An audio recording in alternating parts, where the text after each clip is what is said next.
It's the wedding biz, yo, pretty and punk.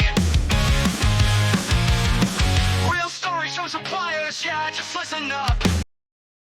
Hello and welcome to today's episode of the Pretty and Punk Business Coaching Podcast. Today we have got Jake from Jake Janes Photography on to talk to you all things wedding businesses. Hello. Hello, how are you doing? I'm good, thanks. How are you doing? I'm all right, thank you very much. Excited to be here. Yeah, thank you for coming on. My Should pleasure. we start today with you telling us a little bit about you, about your background and how you got into the wedding industry? Yeah, okay, so there was not really much of my background, unfortunately. I've led a very boring life. I'm sure you haven't. Yeah, so I am Jake. I've been a photographer now for, I say professional photographer since 2021, probably. So I've been doing it for a few years. I got my camera initially when I was 18 years old. I am now at the grand old age of 30. So yeah, I've been started out in just landscapes and pets, as everyone does when they first get a camera. And then it just kind of grew into just wanting to try everything, and eventually ended up doing weddings, which I never thought I'd do initially and never really wanted to do initially, but I ended up doing it and I love every minute of it, to be honest. Yeah. So how did you get into it if it wasn't your intention? What happened? So basically, I wanted to make money from my business. So I was in a job which is completely far from photography. It was like computer programming, and basically had a massive mental breakdown. It was really stressful work environment, too much work and not enough of us, and our manager was being shared with another team, so we had like half a manager. So I had a really bad mental breakdown, and I asked a, it's actually quite a depressing story, so I don't want to bum anyone out, but basically I confided in a friend, asked her for help, and she then reported me for harassment because I kept messaging her for help. And then one thing led to another, and unfortunately I got fired for harassment, which I personally think is unfair. Yeah. Which sucks. So I struggled for a little bit, wondering what to do, trying to get other jobs in IT. But what I did before was like kind of like bespoke coding, so it only really worked for like that company and no one else. So my skills weren't really transferable to anyone else, which was annoying. So I actually ended up in retail just to pay the bills. Yeah.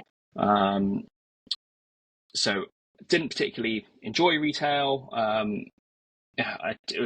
It's such a weirdly demanding job. Like, people think retail is easy, but it's just not. You're on your feet all the time. You have to deal with people and put like a brave face on for people all the time. So it's just exhausting. I had another mental breakdown while I was doing retail stuff, which is never fun. And then I got therapy, which was really good, which really helped me. And my one of my best friend's sister was getting married, and I got asked to do the wedding photography. I said, I've never done it before. I will do it mates rates. So I was genuinely terrified. Never done it before. Didn't know what I was doing. I'd never really taken many pictures of people before that. Only like a couple of just portraits and stuff. And the pictures just came out amazing. So that's kind of how I got into it. And then I thought, okay, yeah, I'll actually put some effort into my business, because I already kind of had Jake Janes Photography kind of as I was just on the side working those jobs, but it wasn't anything to get a lot of money. It was just there. Yeah. And then, yeah, that's how I got into the wedding industry, basically through my friend's sister. It's quite nice Which is that it's like a personal connection to it as well, though. It's not just a stranger. It's like, you've got a camera, mate. Do you want to come and take some pictures? That's it, yeah. And it was nice as well that it was someone that I knew, and I knew the family, so I didn't feel a huge pressure. And they were very supportive of me. They knew it was my first wedding. I made that abundantly clear. Yeah. but I just made sure that, like, just I'm sure it's going to be great, but just don't have too much of a hope. But the pictures actually came out really, really well, surprisingly. So, and it was still, I think, one of the best weddings in terms of my photography that I've done. Like, I'm quite a harsh critic on myself, but yeah, I think they're pretty damn good pictures, if I say so myself. Yeah. So how have you found the wedding industry? Obviously, you managed to miss COVID, which well done you. How have you found it since you've come into the industry? It's challenging. It is so challenging. So photography is so saturated. Like, there's a photographer around every corner. You could literally just, if you needed a photographer, you could probably just go into like the middle of Taunton and be like, "Hello, is anyone a photographer?" And like three people come up to you and say yes. But despite that, like, I feel like there's not really any competition. Everyone seems to work well together. Or like, for instance, if another photographer can't do a wedding date, they'll pass it on to me. There's a really nice community, and that's with all the suppliers as well. So everyone's really supportive and really helpful. It's quite a lonely industry if you think about it. Like, I work alone. I go to weddings on my own. I speak to guests and the bride and groom and the wedding couple and stuff like that. But then I go home and edit on my own. I have to advertise on my own, and so it's nice to have that network of suppliers and help, especially because I do struggle with mental health and do get lonely, or as everyone gets the I'm going to say it's not Stockholm syndrome. What's the one where Imposter you think syndrome. imposter syndrome? That's the bad boy. Everyone gets that. So it's just nice to have the support of other people. So I think the Yeah. community is brilliant. Yeah. Have you done anything sort of like consciously to network with people and build that community, or have you just found that everybody, when, whether it's wedding fairs or other things, that you all kind of flock together? Yeah, What's happened? that's a good question, actually. So initially, I didn't particularly do anything. I think it was just adding people uh, on Instagram and sparking conversation. And then I don't think I've only ever recently gone to like meetups and stuff like that, Hmm. which has lots of other suppliers. And then I've only ever done like a few wedding fairs as well. So that kind of helps in terms of networking, because you get to speak to everyone else. You're there before any potential clients turn up, so Yeah. you have time to mingle and talk to all the other suppliers at wedding fairs, which is nice. It's really nice to do. But yeah, I've just been to a few like meeting supplier meetups where you just talk about you and if you need help with anything, which is nice as well. And that's only been the last year or so. Yeah. Haven't really pushed out to do anything else. I don't think there's anything else I can do, to be honest. But I love hearing about suppliers basically sliding into each other's DMs. I hear, like, all it's the time. quite. Yeah, I do. I hear about it fairly regularly recently. But you're right, and so many people. I think I've met a handful of people who haven't immediately said the wedding industry is a lonely place, and you are 100% right. 90% of our job is by ourselves. So, It is, yeah. like, sliding into DMs probably is the easiest way to start networking if you're by yourself and you don't know where to start. Yeah. But I really like hearing that everybody's just doing that to each other. They're just starting to date each other related, like wedding related stuff online. It's just so it's so worth it. Like, I'm not too good at like approaching people or starting conversations with people, but it is just kind of nice where, one day a random person will comment on one of my pictures and they're like, "Hooray, a new friend!" Because then I can, like, say thank you very much, and then I can comment on their picture, and then eventually one of us will, slide a DM, or do you want to help without this shoot, or do you want to do with this shoot, and it Yeah. kind of grows. And that's even like you can talk about, "Oh, I'm going to this wedding fair. Have you done it?" And then we're like, "Yeah, we're going to be there. It'll be nice to meet up," and then we can grab a coffee or a drink afterwards. Yeah. That's what was actually really nice about the one that you recently put on. Actually, was that a few of us went out for drinks afterwards Yeah. to talk more, which I thought was really good. Really, it's just nice to not be in work mode, but be in talk mode with other like-minded people, which is nice. Yeah, it was really like it was. I mean, for me, it was quite bittersweet. Obviously, it was the last one. It was, Um, yeah. so obviously, I'd been like incredibly emotional all day, but it was so lovely that people came out, and I genuinely did sob the entire way home. Like it sounds so pathetic, Oh, but that's so sad. but like the fair's closed for a reason, and I understand the reason. And now, actually, I feel healthier that it's closed, despite how much I love them. If that Mhm. makes sense. Yeah. So I obviously did make the right choice, but having spent that 5 years of building connections with suppliers, to know that, I mean, 3 of those suppliers that came along committed to coming because I announced it was the last one, and they were like, "We'll be at your last one," and then they came up for drinks after. Yeah. Like knowing that I had that support on the day, no matter how emotional I was. And I can't remember who it was I was talking to during setup and stuff, but it was it may have been you, because you came early, didn't you, to I help me came really out? early, yeah. And while I'm hobbling around with like my broken toe and one Oh, shoe. of course, yeah. And I was like, I'm doing really well. I haven't cried yet. I haven't cried. And then another supplier turned up with flowers, and I was like, I said, I'm not going to cry. Oh no. It just Um, set you off completely. yeah, I think, to be fair, I did say like, thank you, give me a second. And I did kind of walk off. But, like, it's important to grow that circle and to grow that village, and know that we all do have each other's backs. I don't know many unkind people in our industry. No, I don't either. I feel everyone that I've connected with has been nice and not really that much of like a mean person, I guess is probably the best way of saying it. Isn't like no one's ever been like, what the hell are you doing trying to steal my client or whatever. So Yeah. everyone else is like, you do you and we'll support you doing that. It doesn't matter. It's Yeah. brilliant. It's a great community. Yeah, I've come across it one time, and that was it. And it really took me back because I felt really awkward. I was like, now, I don't feel like you're right, but I also don't feel like I can tell you that you're not right. Yeah. And it got really awkward. But I mean, like 5 years doing this, and then it happening once, I don't think is bad going, to be No, honest. that is good going, isn't it? Yeah, and I think, the industry we're in, it takes a certain person. I think you have to be a genuine person to want to be part of people's wedding dates. Yeah, you do, because I think people just see right through you, like on your wedding day, and you need to be like for a photographer, you're basically there the entire day. You need to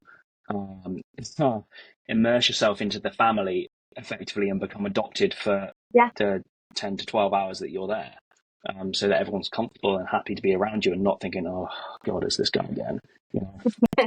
So you need to be yourself, and if you're not, I think people will be able to see through that quite easily. Yeah.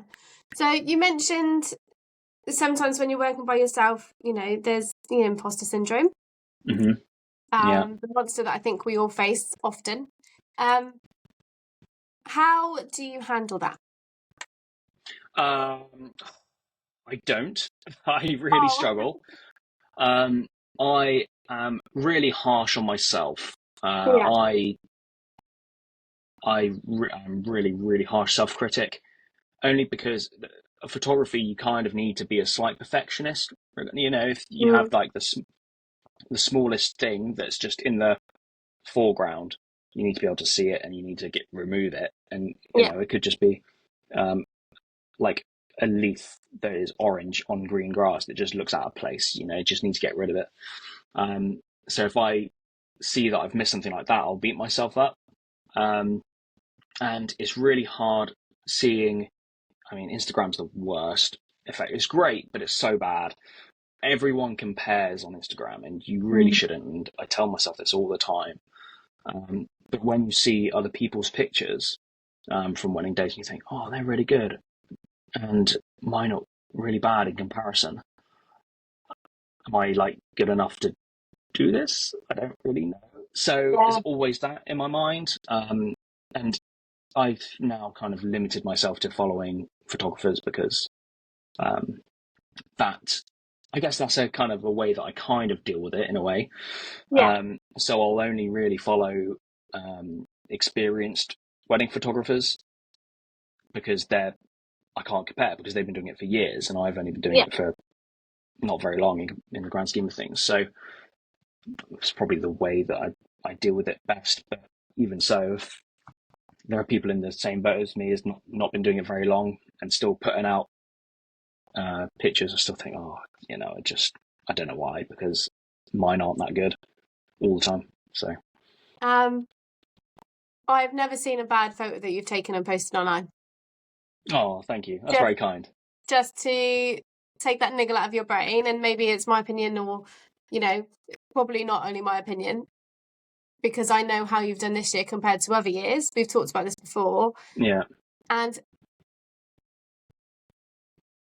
it's really, you're right in the way that you have, limited yourself to experience, because then you're not comparing your chapter 1 to someone's chapter 15. Yeah. And comparisonitis is easy. It is. We're all human, and we're going to say, we want that because someone else has got that, and why don't I have that? But that's the thing. Yeah, I'm it's really hard. glad to hear that you have sort of filtered that so that you can take some of that away a little bit. That's quite a healthy choice. Yeah, it's really good. My wife's very helpful with it. So she's always like, everyone's on a different path. Like there are people who who are in a job now who can afford to pay for advertising and just do wedding photography on the weekend, or they were in a job before where they saved up. Whereas I did. I was in retail at the arse end of COVID, and I thought, well, before we go back, I don't want to go back at all. It fills me with dread, so I'm going to hand in my notice before I can even step through the door on opening day. And barely had any money to do anything. So it was getting those initial weddings was effectively, luckily, one was my friend's sister, and then the other one, which I did a few months later, which was my hairdresser. So it was people I knew, which I just did for 500 quid, which was just nothing for a photographer. Yeah. So I was kind of lucky. That's how I started, I guess, really in that sense. But everyone, I digress. The point is, everyone's on a different journey. When I'm starting out, I didn't have any money to put into advertising, whereas Bob is working a full-time job and will do weddings on the weekend and has money to put into advertising and finds more people, essentially. Yeah, but that's how Pretty and Punk started. Obviously there was 2 of us, and we basically just invited any wedding supplier we knew and said, do you want to come and check this out? And I think that's what we did for about 3-4 weeks. We just messaged people and was like, we're doing this, we're new, fancy it. We had no... To be fair, Pretty and Punk started really short-sightedly, and I never ever recommend starting the way we did. But that is all we did. And, if you've got that community and you've got those connections, you can just reach out and go, do you want to come? Do you want me to come shoot your weddings? Do you want me to do this? It's a start, and it's a portfolio that's, not necessarily at your cost, like a styled shoot might be. And I think it's quite a useful way to get started. And we were talking, it was a couple of weeks ago now, about how you've increased every year. Do you want to talk us through how you've done that? Yeah, so my first year that I did weddings was 2021, and there was August and October weddings. So I had 2 weddings, and then the year after that, I had 2 weddings. That was no advertisement, just basically having a website and Instagram, which is good. And then 2023, so last year, I had 7 weddings, and that was I don't even know how they came about, if I'm honest with you. I can't even remember. It was just a website. I think I started up on Bridebook, but I wasn't paying for Bridebook. And then this year I've got 14. So it is a huge increase for me. And next year I've nearly got 14 as well. So I'm definitely growing, which is really nice to see. And I'm doing a lot more now. So I'm paying for Bridebook, which gets me seen. I get a lot of inquiries, but barely any bookings. So I like to get 1 booking for every 10 inquiries, which I think is like a good percentage, good strike rate, I think. Eventually I'd like to up that, but that's long in the distance. But I'm trying to now sell myself more on me than my photos, because I feel like everyone's a nice person. Everyone's going to say they're a nice person. Everyone's going to say they're patient. But I actually am. Yeah, I am I'm actually a not. nice person. No, no, you're not. You're I'm not terrible. a patient person at all. Well, that's so strange. I'm not patient, but when it comes to business or work, I am. And it's so strange because, I get annoyed that, my egg's not cooking fast enough or something along those lines. Um, but when it comes to work, if people are posing, I'm like, okay, yeah, that's not the way I said it. And if they get it wrong like 50 times or whatever, I just don't care, because at the end of the day, it's about them and what they like, and I don't mind, and it could be funny anyway. Yeah. Which is really strange. And I'm doing a load of like Instagram reels, which are like "Welcome to the Cave," which is like Yeah. hints, tips about me, all that kind of stuff. I guess insights into the wedding industry, just to try and showcase me, have a bit of a laugh, and then if people are interested, then they'll look at my pictures, which I think, and people might not like it, which is fine. It's art, it's subjective. I got a different style, I've got a different photography style, so it's completely different. But I want people to book me for both. You don't want to book a wedding photographer who's got great pictures but who's a complete arsehole to you, do you? You just don't want that. So hence why I'm trying to showcase myself a bit more. Yeah, but that's absolutely right, and it's building connections. And I'm a huge advocate in that, that's part of what I help with in coaching, is shaping your brand around you as a person. Because you do need to connect with your couples. You do need them to see parts of you that they're going to connect and resonate with, and especially like with like Gen Z coming up, that's what they want to see. They want to know who you are and if you believe in the same things that they do, because obviously they hold very, very strong values, don't they, Gen Z? Yeah. And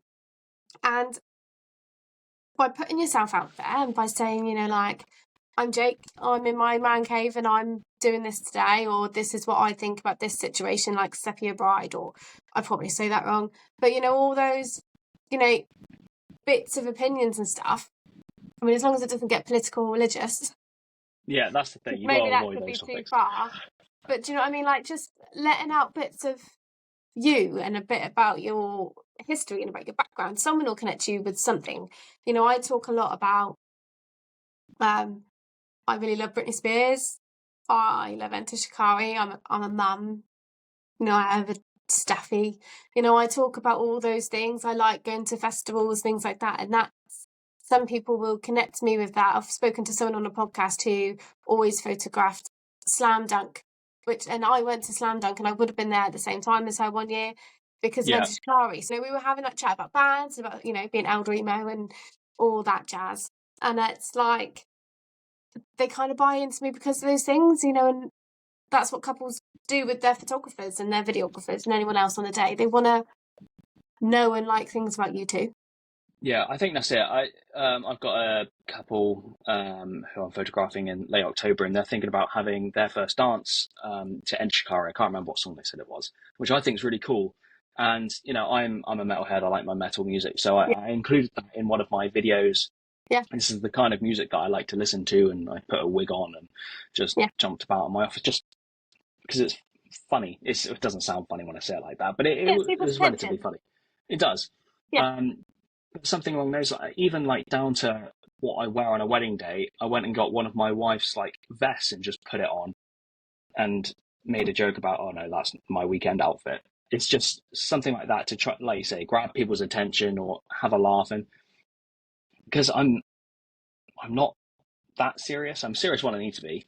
But I'm always up for a joke, always up for a laugh. Everyone's going to be like that though, I guess. But once again, showing the humanity. With the same humour, isn't it? Because people do have very different humour. Me and my husband have very different humours. The amount of times I roll and just walk away. But it's not because he's not being funny. It's just not my humour. So by putting yours out, you'll find the couples that have the same, and they'll resonate with that. And then, and your brand needs to be seen 6 times, really, doesn't it? That's what they say. It's 6 times to be remembered and then be booked and things like that. Right. Okay, so, that's interesting. You know, so if they've seen, 4 or 5 of your videos and then your pictures have come up, they'll be like, oh, he's the guy who did that. Yeah, yeah. And That's awesome. That's kind of, what I want to be. I want to be remembered more for me than my pictures. yeah, So I would rather, like you say, like he's the guy that did that video or dressed up in a funny thing, something along with those the lines big where it's just, dancing around, yeah. yeah, just that they can like one day just think back and just have a little chuckle to themselves randomly because he was in a vest, Yeah, yeah. something along those lines. But it is even like, so I had a couple of years ago now. Oh, it is actually nearly a couple of years ago. The anniversary is soon. I got diagnosed with testicular cancer. Oh, So, and one of my brides is having cancer treatment. So I wonder if she saw one of the couples saw my videos around that and booked me because that's something that we had in common. And we actually we get on really well. I email the groom, and we're big Star Wars geeks, and he always signs off "May the Force be with you," and yeah. it just makes my day every single time. It's so good. Oh, but that's great. I like, building the connection. Have you got any advice for anyone who might, struggle with building that connection on social media? Like, what would you say to people to do?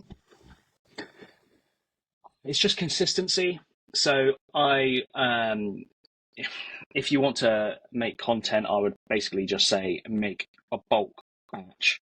So I do like 3, 4, 5 videos in one day, get them all edited, and then just schedule them for every Monday, and then that's a month's worth just done, and I don't have to worry about it. So that's probably the best advice I can give in that sense. And then always just do some weird ad hoc thing. So I was at a wedding the other day when I said, this is the first thing I do before a wedding day, and I literally just flicked my camera on. Just something random like that, but completely organically got like 4,000 views, which is huge for me. Yeah. In the grand scheme of things, it's not, but for me, 4,000 views is a lot. So I was just but imagine you were sitting in front of 4,000 people talking about your business. That would be like, whoa. Yeah, exactly. It's crazy. And like it always surprises me, like when people talk about like social media views and likes and things like that, and they're like, only 12 people liked my post. I was like, but if you had a shop and then you had 12 people in your shop at one time, would you feel good about that?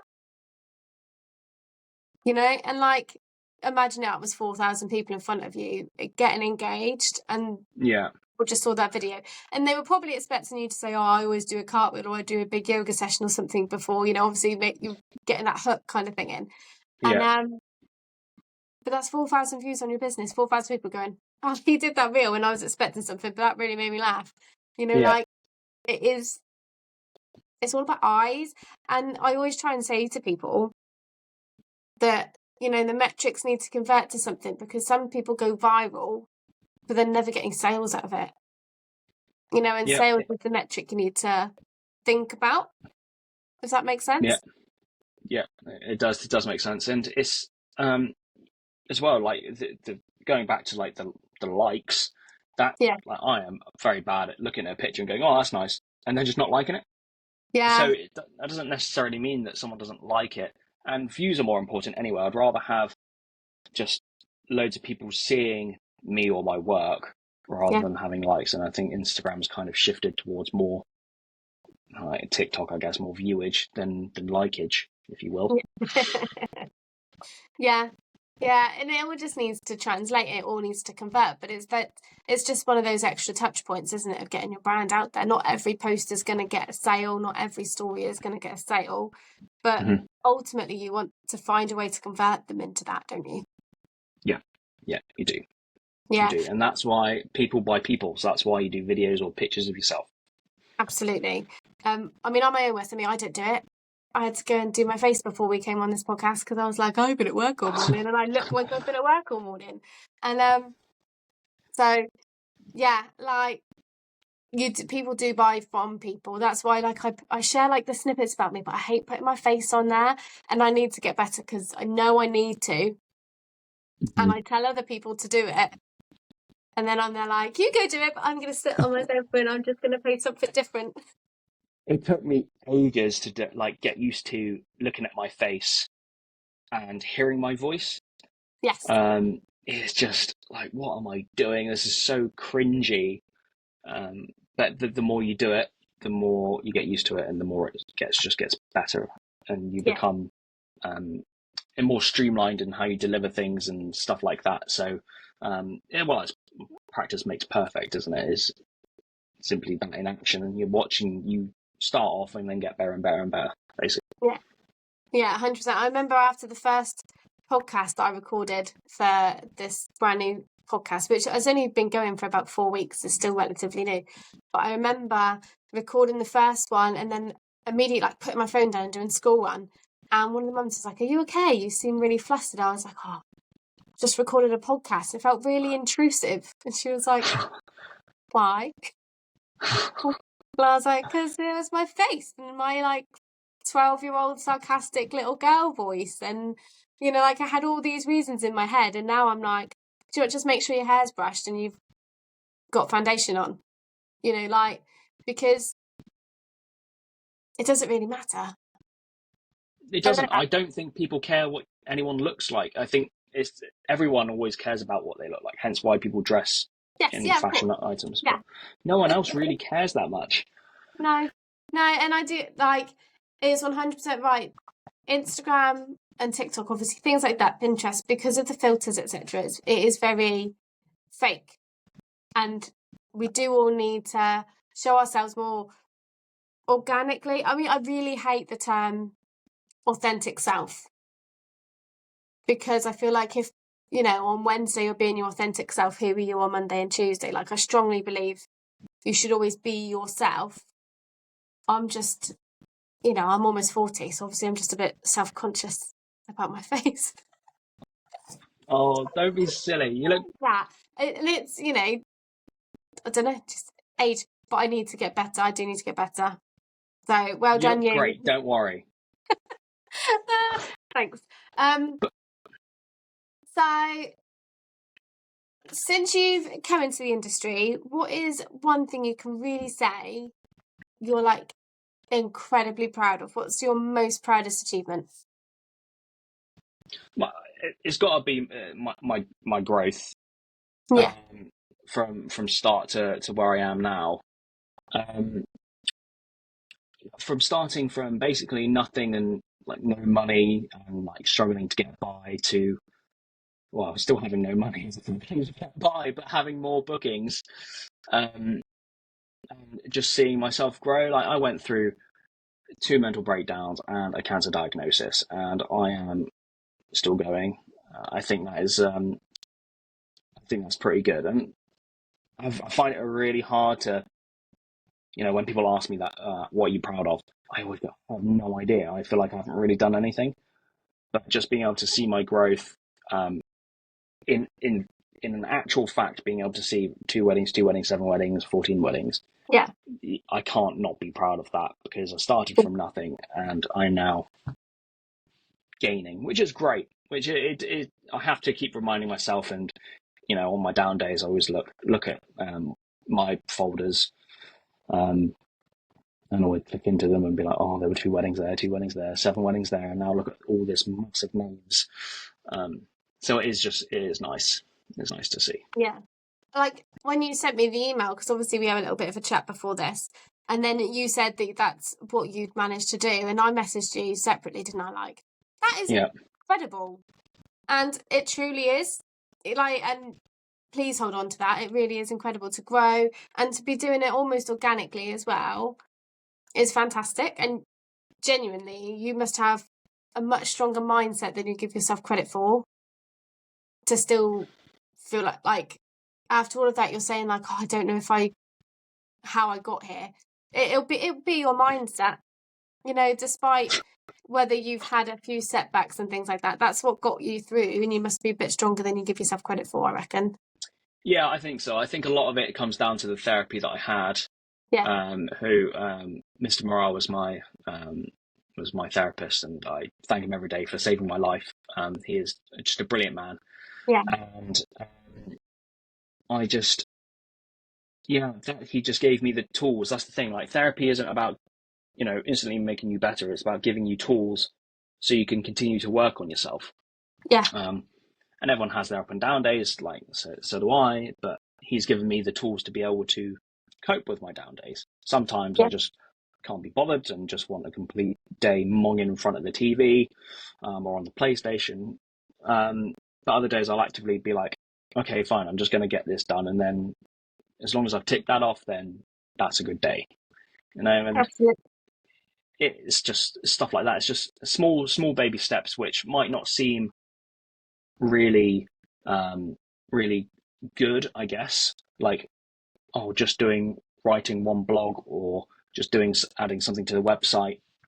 That may seem really small and minor, but if you're in a really bad mindset, like you really can't be asked to do anything, something like that is quite major, I think. So that's something that is people just need to I think it's turning into more of a therapy session, isn't it? It's something that people need to bear in mind. If they're just not feeling it, just do one small thing. It could even just be washing the dishes or tidying a room or washing some clothes, anything like that. Just as long as it's something small like that, and then you can just go and chill, and then at least you've done something. Absolutely. And it's that showing up, isn't it? I know a lot of people think when you say to them you need to show up every day. I saw an example the other day. It was like a picture of balls, like just round balls. And it was like showing up every day can show us like one full ball and one with like just a little bit and one with a little bit more and then another full one and then another little one. And it's just showing up in small ways every day, and a blog post in itself is always going to have a huge ontake, and that's evergreen content. That's not, that's more than a social media post, which won't be seen after 48 hours. That's evergreen on your website. It's SEO boosting. It's value given posts that you will be able to share with couples. It's huge steps in your business putting blog posts out. And if you manage it every week, then you're brilliant. If you manage it twice a month, you're still brilliant, because it's still things that couples search. With photography, I remember before my wedding, I was like, how do I pose? I don't know how to pose. I know how to do, but I don't know how to pose for my wedding day. And that really translated into my wedding photos. We look really awkward. And it's not because we don't love each other. It just looks really awkward. Even family pictures, we're all there like...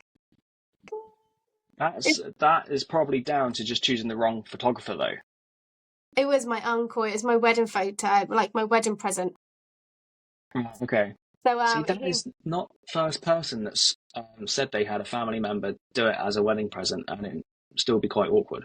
Yeah, see, I have a very, very large extended family, so it's not an uncle like I see every week kind of thing. But he's a studio photographer, and I've seen his studio photos, and I loved his studio photos. So when he was like, "Would you like us to?" I was like, "Yes, please, brilliant." But I just feel like, I don't know if like me and my family maybe we're awkward, but there's a handful of pictures from our wedding day that we like that were from there.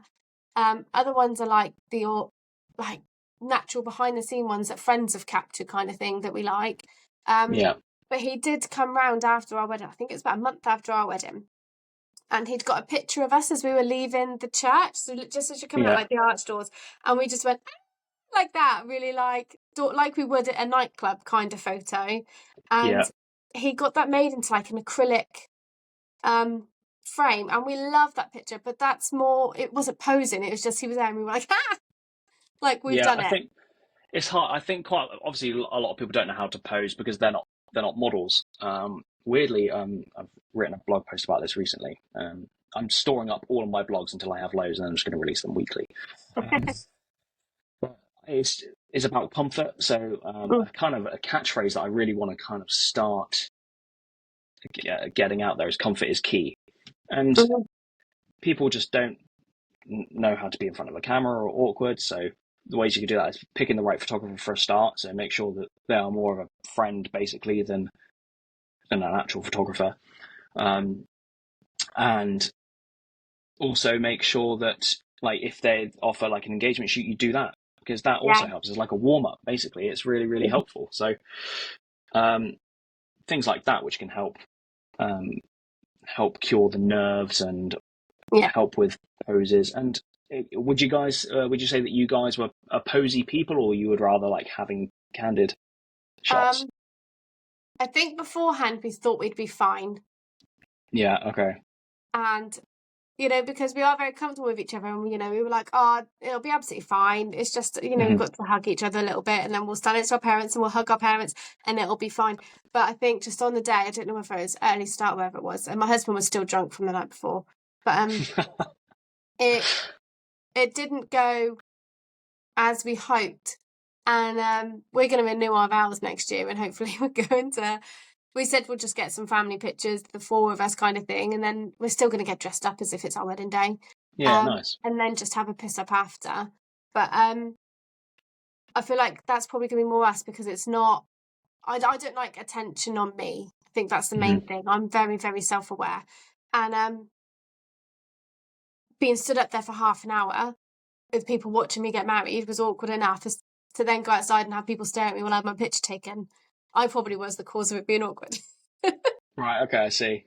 So, I think, a bit more relaxed, when we renew our vows and it's just me, my husband, and two kids, and then we're just going to go off and have fun. I think we'll all ease into it a bit more, but by showing all like your personality and bits and pieces on that, you'll get the couples who are going to be comfortable with you and get your humour, and it is probably feel much more natural and organic than like my wedding pictures. Yeah. Well, so when you had your wedding picture with just you two, did you not go off by yourself and have pictures done? No, we didn't give ourselves a lot of time. Okay, fine. But also, like, this is going to turn into a whole Daniela's wedding day rant. But like, we got married in a village hall, and we had been told there was building works at the school, which was right next to the village hall, but it would 100% be finished by our wedding day. We went up. I think we drove up there to take the dog for a walk, like in the little village, and we saw that there was still like yellow cat diggers and stuff like that, exactly where we intended to get like just our two of us pictures. Yeah. And then we called the village hall. We were like, you assured us this was going to be done, and they were like, no, we didn't. No, we did. This was literally, no, it must have been the week of the wedding, because I was sobbing and trying to find a different venue, everything, because I was so like, where are we going to get our pictures taken? And I was just so angry, and they kept saying, no, we never said that. We never said that. We're like, you did tell us, because otherwise we wouldn't have chosen it. We would have gone to the zoo around the corner from where the church is. There were plenty of options available to us. And, I'm trying to call the zoo, like, any chance you can be in on Saturday? So I can tell my suppliers they just need to go 2 more minutes up the road to somewhere else, like, because they didn't agree to that area, sort of thing. So we couldn't get the pictures we wanted where we wanted them, and we got married on Halloween. So, we had to consider things like it's a bit muddier, and I had a big skirt, and we wanted the trees to, that exact shape of trees was where we wanted our photos. I see, yeah, okay. Because all that construction work was still there, we just kind of resorted to not having it. That's so annoying. Yeah. That is really annoying. Get everything in writing. Yes, I learnt my lesson with that. So, like, just knowing all of those things, knowing timings and knowing you're going to be comfortable with someone who will take you away and, like, say, like, come on this way, we're going to go and get some pictures kind of thing. It's key. How have you found, so I'm going to pivot a little bit now, how have you found your mental health more in the wedding industry? Now you've got, your own pressure, I suppose. How have you found that since you've been doing that? That's a really good question, actually. I still struggle quite a bit. I reckon it's mainly winter that I actually struggle. Summer I tend to be better because I'm working a bit more, I guess. I do still very much struggle with my mental health. I don't want that to scare anybody off. Like, if I am having an off time, but then your wedding day coming up, I will be 100% focused on the wedding day. It's completely different. I most likely will wake up on that day feeling excited, great, and happy that I'm about to capture someone's like big day and the best day of their life. Like, that fills me with joy. But I do struggle mainly just comparing to other people all the time. I try and rationalize as best I can, but I really do struggle with that. And then when I just then have nothing to do, I then feel like, oh, I've edited everything really quickly. I don't have anything else to do. I could write a blog, I don't really want to, or I could do a video and I don't really want to. Then I beat myself up because I'm like, oh, that's just being lazy. I could do that. That's helping me in my business. And then it spirals. Yeah. Um,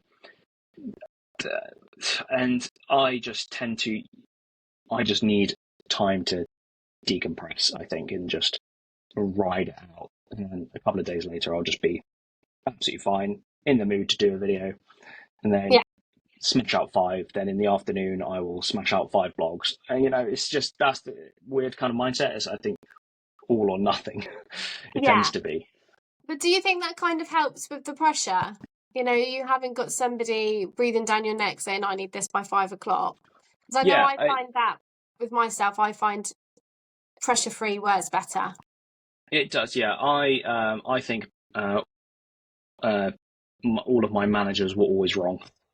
So I really cannot take instruction from people, because I always just thought, oh, that's just the wrong choice.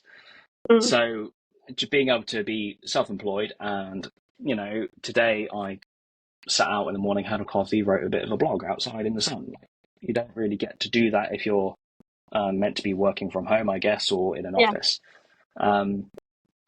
So that's really good, and I like that aspect of it. And I do like the fact that I can pick my own hours, but that's also a detriment, considering I will then, if I have a wedding to do, start at 8 a.m. and finish at like 10 or 11 p.m. And I would just do it, which I can't. I'm really, really bad at doing that. And if I get like an inquiry, I'll just reply to it immediately, instead of like, even if it's on a Saturday and I'm out for dinner, I will reply to it there and then. And it's just, I can't disconnect very well. And that's just something to learn, but I want to make sure that I'm also there for the people who are inquiring and my clients and all the people who are getting married. I want to basically help them with their day as much as I can. So if that means that I have to answer a text or message or something during dinner, then I will, because at the end of the day, it's my business and reputation. Yeah. Does that answer your question? I think I rambled. Yeah. No, absolutely does. There's one thing that I have on my email signature, and I try and be really strict about it. You've probably seen it when I've been emailing you. But at the bottom of my email signature, I say my working hours are between 9 and 3. If you email me outside of there, I won't answer. I will answer between 9 and 3. And I put those in place because I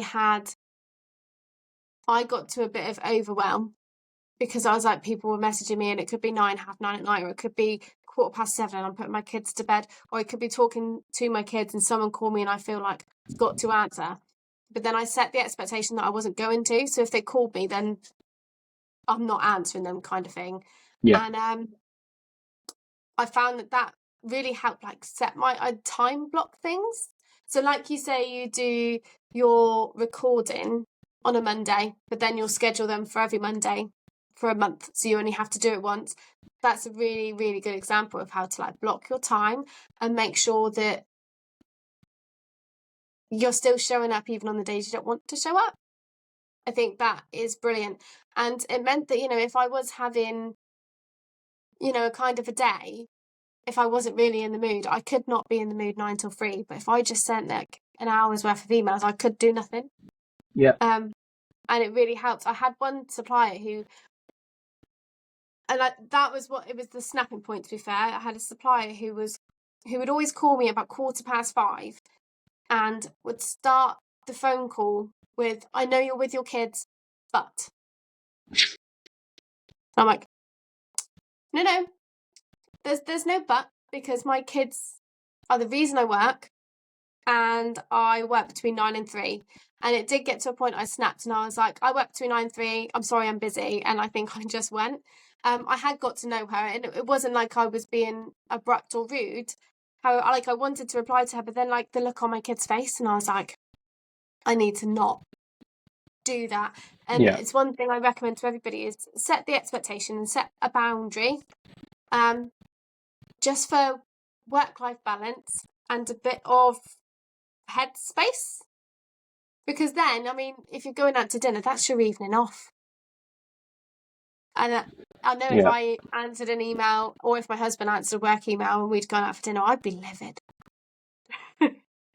And I Yeah. think it could just be me, but I would be fuming like, this is our time. And something I'm trying really hard to do is just leave my phone in my bag, because otherwise the temptation's there, or the temptation's there to doom scroll on Instagram for no reason. Yeah. And it's not okay. Like, and I really, it took me about 2 and a bit years before I got there, and then I did snap, and I was like, no, that's it. These are my hours. They are when I will talk to you. Yeah. That's the thing. It's hard when you're in this industry, because you feel like you need to be Everywhere. 24/7. Yeah. And it's hard, especially with this day and age. You can get everyone immediately, or anyone immediately, and it's about, like you say, like having that expectation that no, that's not the case. Yeah. Especially at like dinner, it's probably not a good idea if I'm half cut as well and replying to someone.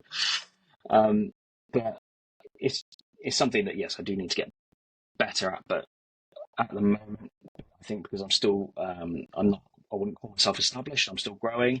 I Yeah. want to make sure that I am still very on it, I think is probably the best way of saying that.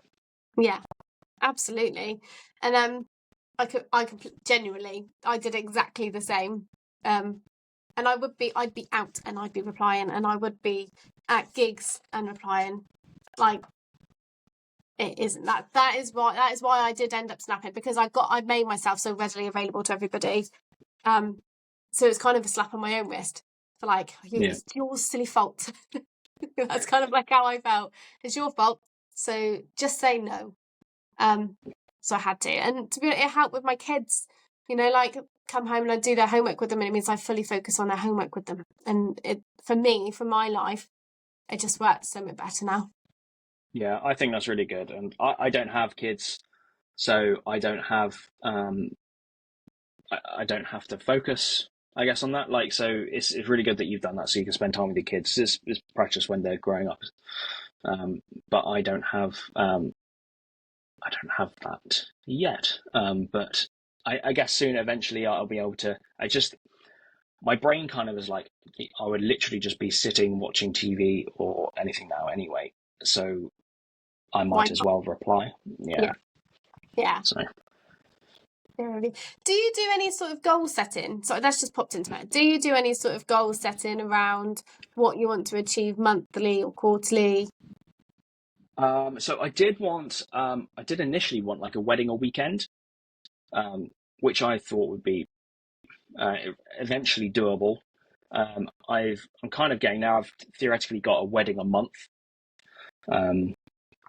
which, I mean, they're condensed into the summer and autumn months, not particularly over winter, but which is good. So I'm getting there, but I'm thinking about it. I don't particularly want to be there because I don't want to burn out. And there's a lot of other photographers who are having so many weddings and are really struggling to keep up with work, because they've got like one every weekend. They got like 56 weddings. They got some like midweek, and just like, why do that to yourself? So I think effectively my aim will be to have 2 a month, and like increase my prices the more I get in demand, so that the money income stays the same. Yeah. And I have to do less weddings, basically. Yeah. That's kind of end goal, but I don't think that's particularly going to happen. That's not going to happen anytime soon. And then eventually I want to like do something completely out of the wedding industry, and do like body confidence photo shoots, because I'm a big advocate for body confidence, and think everyone's beautiful, everyone's fantastic with how they look, and everyone's photogenic. So I want to be able to do something like that with people, and that'll come later in my career, when I'm a bit more established and have time to have like a side project. Yeah. And do you put anything in place to get yourself there? So do you say like, this month I'm going to, I'm just going to try and think of something off the top of my head. Feature a blog in, I can't think of any, like the Unwedding or, something like that. Do you set sort of those little mini targets to increase your reach? Yeah, I don't do anything like specifically like that. So if I do a style shoot, I always try and put that into a magazine. So I've just been in Dreams Wedding Magazine, which is in Devon, which is hooray, well done, which is really good. It's the first magazine I've been in, and I think I'm going to be in the Yours Bristol and Somerset magazine, Yeah. some of my photos, which is really good. So that's really good. That's me being, or my photos and everyone else's work from the style shoot being featured in it, which is really good and not something that I've paid for. Yeah. Which is really cool. But I don't set myself like little steps to achieve goals, which is probably not smart, but I am just kind of floating along on this journey, and if I get there, I get there. Do you know what I mean? Because I'm content with where I am. Obviously, I want more weddings. I want to be able to, when I say live comfortably, be able to pay the bills and not have to worry about it, knowing that it's coming in. So that is like what I want, and I am just slowly getting there. So it is coming, and it's coming quite nicely, which I'm rambling, and I always ramble. I don't particularly have anything specific that I do to achieve goals. Yeah. Really. I could have just said that, but I didn't. Just said about 50 million other words. It's okay, it's absolutely fine. Because goal setting is quite hard to do. And a lot of people are exactly the same as you and don't. That's why I was curious and asking. Because I think like fundamentally it's quite important. I had to pivot. Obviously in March is when I announced closing the fairs. So I had to change all my goals sort of from April onwards. And it's something that I had to spend quite a lot of time to do, sort of thinking how I was going to pivot from that. Mm-hmm. So yeah, I don't know how to explain what I want to say. But I always find goals quite useful to keep myself accountable. Because otherwise I'm being assessed for ADHD at the minute, and I can be a little bit flighty and be like, oh, if I haven't done anything this month, I haven't. But they keep me sort of grounded. Is that the right word? They're like, this is what I said I'd achieve this month. Like, obviously the summer holiday starts this weekend, and I was like, I need enough podcast episodes to last me throughout the summer holiday without having to record in a noisy house with 2 children running around asking for snacks and slamming front doors.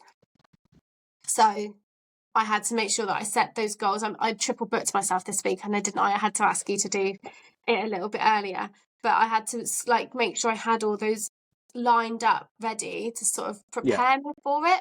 And it's a bit like when you say, you'll do all of those when you're in the mood, but I would find it quite hard to get myself in the mood if I didn't have it written down. I think it is I need a to-do list, a colourful to-do list in my highlighters, and I've got to be able to scribble them off as I don't feel like I've achieved things.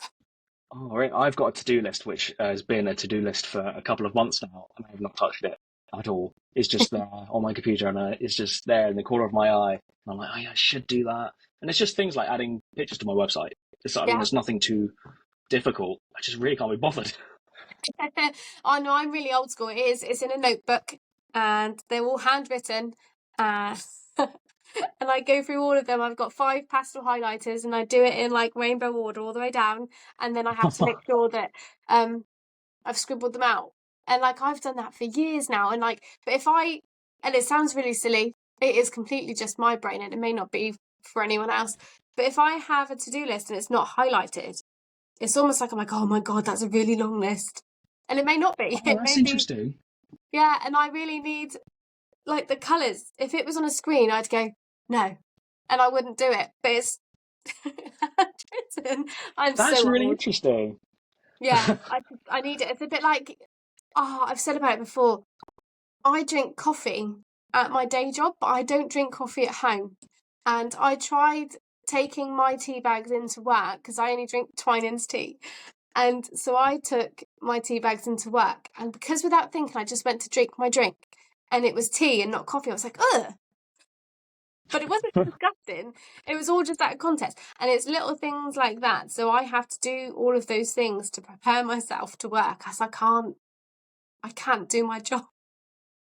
That is strange. Oh no, see, I'm not like that. So many people still write in notebooks, which genuinely baffles me.